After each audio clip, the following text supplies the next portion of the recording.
জানাবো দ্রুত নির্বাচনের ব্যবস্থা করার দাবি মির্জা ফখরুলের। এদিকে ভারতের দুঃসাহসের কঠোর জবাব দেওয়া হবে বলেন পাকিস্তানের সেনাপ্রধান। নির্বাচন ঠেকাতে চাওয়া শক্তিকে ক্ষমা করবে না জনগণ বলছেন আমির খসরু।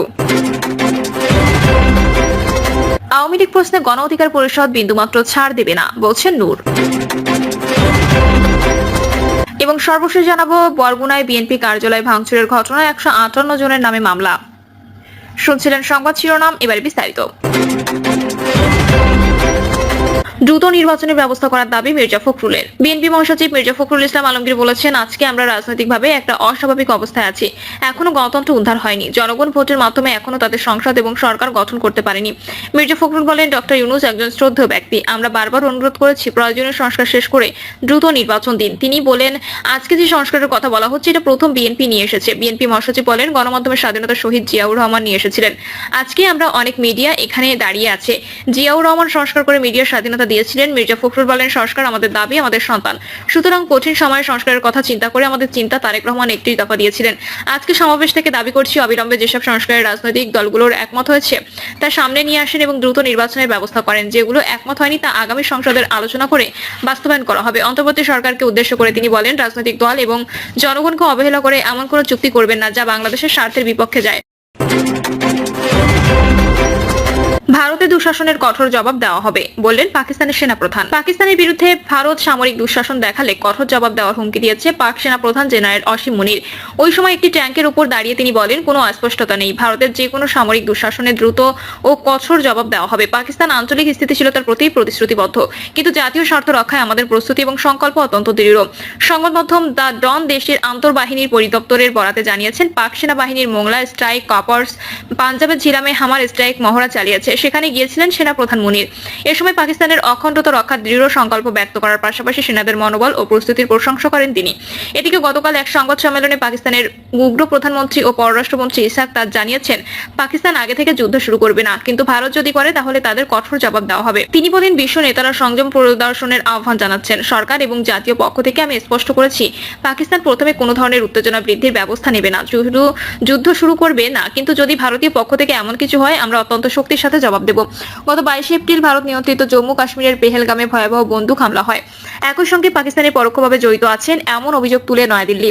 এরপর পাকিস্তানের সঙ্গে তাদের উত্তেজনা তৈরি হয়। ভারত এ নিয়ে রাজনীতি করছে অভিযোগ করে পাক পররাষ্ট্রমন্ত্রী বলেন, পেহেলগাম নিয়ে ভারত রাজনৈতিক উদ্দেশ্য প্রণোদিত এবং অত্যন্ত উত্তেজনাপূর্ণ যে পরিবেশ তৈরি করেছে সেটির জন্য এই পুরো অঞ্চলের শান্তি ও স্থিতিশীলতা হুমকির মুখে পড়েছে। নির্বাচন ঠেকাতে চাওয়া শক্তিকে ক্ষমা করবে না জনগণ বলছেন আমির খসরু। বিএনপির স্থায়ী কমিটির সদস্য আমির খসরু মাহমুদ চৌধুরী বলেছেন, যারা জনগণের ভোটাধিকার ফিরিয়ে আনতে আন্দোলনে ছিল না এখন তারাই বলছে নির্বাচন না হলেই ভালো। তারা এক ধরনের সুবিধা নিচ্ছে, কিন্তু জনগণ তাদের এর সুযোগ বেশি দিন দেবে না। তাদের জনগণ কখনো ক্ষমা করবে না। আমির খসরু মাহমুদ চৌধুরী বলেন, বাংলাদেশের মানুষ নির্বাচন ছাড়া কাউকে ক্ষমতা গ্রহণের বৈধতা দেবে না। যারা নির্বাচন ঠেকাতে চায় তাদের প্রতি দেশের মানুষের বার্তা স্পষ্ট, তাদের জনগণ ক্ষমা করবে না এবং ভবিষ্যৎ বাংলাদেশের মাটিতে তাদের কোনো ইচ্ছা পূরণ হবে না। সম্প্রতি মায়ানমারের রাখাইন রাজ্যের সম্ভাব্য মানবিক করিডোর নিয়ে জাতিসংঘ ও বাংলাদেশ সরকারের কথাবার্তা প্রসঙ্গে আমির খসরু বলেন, যদি দেশে একটি নির্বাচিত সরকার থাকতো তাহলে এমন একটি গুরুত্বপূর্ণ জাতীয় নিরাপত্তা সংশ্লিষ্ট ইস্যুতে সংসদে আলোচনা হতো, জনগণের মতামত বিবেচনা করা হতো। অথচ এখন এমন সিদ্ধান্ত কে নিচ্ছে, কাদের সঙ্গে বসে নিচ্ছে তা জাতি জানে না। তিনি প্রশ্ন তুলে বলেন, জাতিসংঘের একজন প্রতিনিধি বলেছেন, বাংলাদেশ ও মায়ানমারের সম্মতিতে শুধু এই করিডোর সম্ভব, তাও নিরাপত্তা পরিষদের অনুমোদনের শর্তে। আমির খসরু বলেন, বিএনপি একটি দফা রোডম্যাপে শ্রমিকদের ন্যায্য অধিকার, সামাজিক নিরাপত্তা এবং তাদের পরিবারের জন্য দীর্ঘমেয়াদী কল্যাণমূলক পদক্ষেপের প্রতিশ্রুতি রয়েছে। বর্তমানে সরকারের সময় যেভাবে শ্রমিক স্বার্থ উপেক্ষিত হচ্ছে তা মেনে নেওয়া যায় না।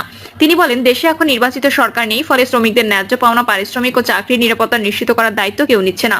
মালিক ও প্রশাসকের একচেটিয়া অবস্থানে শ্রমিকরা নানাভাবে নিপীড়নের চেষ্টা চালাচ্ছে। তাই সবাইকে এগিয়ে এসে শ্রমিকদের ন্যায্য দাবিতে সহায়তা করতে হবে। ন্যায্য পাওনা আমাদের লড়াইয়ে শ্রমিকদের পাশে আছে বিএনপি। আমির খসরু আরো বলেন, শ্রমিকদের আন্দোলন হতে হবে শান্তিপূর্ণ এবং শৃঙ্খলাপূর্ণ, যাতে বিদেশি বিনিয়োগকারীদের মধ্যে আতঙ্ক না ছড়ায় এবং দেশে বিনিয়োগ পরিবেশ ক্ষতিগ্রস্ত না হয়, কারণ দেশের অর্থনীতি পুনরুদ্ধারের বিদেশি বিনিয়োগ গুরুত্বপূর্ণ ভূমিকা রাখে।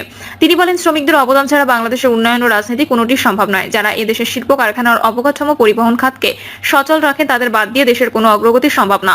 বিএনপির এই শীর্ষ নেতা বলেন, আমরা গত 16 বছর ধরে লড়াই করছি একটি সুষ্ঠু ও নিরপেক্ষ নির্বাচনের জন্য। গণতন্ত্রের বাহনই হচ্ছে নির্বাচন। নির্বাচন ছাড়া জনগণের ক্ষমতায়ন ও জবাবদিহিমূলক সরকার গঠন সম্ভব নয়। নির্বাচন ছাড়া জনগণের মালিকানা ফেরানো সম্ভব নয়। আওয়ামী লীগ প্রশ্নে গণ অধিকার পরিষদ বিন্দুমাত্র ছাড় দেবে না বলছেন নূর। ডাকসু সাবেক ভিপি ও গণ অধিকার পরিষদের সভাপতি নুরুল হক নূর বলেছেন, আমরা কোনো স্বার্থের জন্য রাজনীতি করি না, আন্দোলন করি না। তবে একটা বিষয় পরিষ্কার করতে হবে, আওয়ামী লীগ প্রশ্নে গণ অধিকার পরিষদ বিন্দুমাত্র ছাড় দেবে না। নুরুল হক নূর বলেন, আমি ও আমার অপর বন্ধু প্রতিম সংগঠন গণঅভ্যুত্থানের অংশীদার রাজনৈতিক দল সমূহকে বলবো, বন্ধুকার নির্বাচন কবে হবে আমরা কিন্তু জানি না। আমরা রাষ্ট্র সংস্কার চাই। প্রফেসর ইউনূসের প্রতি আমাদের পরিপূর্ণ শ্রদ্ধা ভালোবাসা আছে, তবে সামগ্রিক পরিস্থিতি আমার কাছে বেশি সুবিধার মনে হচ্ছে না।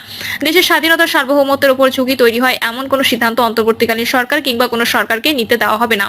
রাখাইনদের জন্য করিডোর দেওয়া প্রসঙ্গে তিনি বলেন, কক্সবাজারের ভূমি ব্যবহার করে রাখাইন রাজ্যে তথাকথিত সহায়তা পৌঁছানোর নামে যে মানবিক করিডোরের আলোচনা চলছে, সরকারকে ওইখানে ফুল স্টপ দিতে আহ্বান জানিয়েছেন, আর এক পাও না এগোতে বলবে।